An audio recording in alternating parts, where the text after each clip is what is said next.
Превојот Плетвар продолжува да биде црна сообраќајна точка. За само едно денонојке изгаснаа 3 животи во 2 одделни сообраќајни несреќи.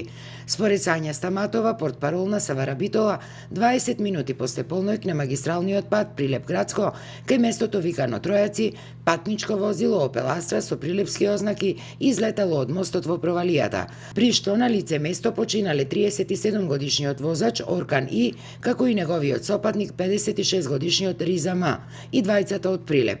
Во вадењето на автомобилот и на телата интервенирала територијалната противпожарна единица од Прилеп.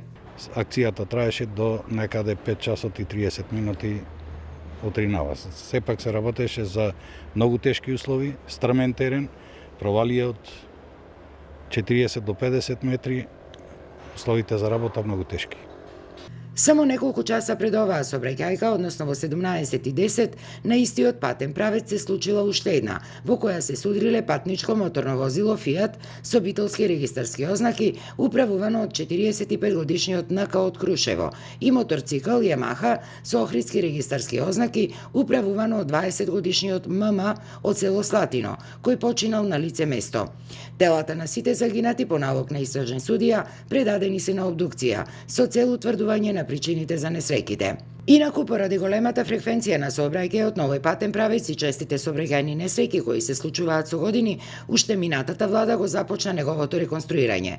Според тој проект, градежната траса е долга над 33 километри и од 2016 година се гради во 3 фази, а вкупно чини преку 60 милиони евра. Првата фаза, која е завршена, опфаќаше 10 километри на потегот Фариш-Дреново и чинеше 31,8 милиони евра. Со втората фаза, па која е во тек, се започна дури пред 3 месеци, откако лани во јуни новата власт ги стопираше градежните активности заради наводни пропусти во проектната документација, при што реализацијата на овој капитален проект стагнираше цела година.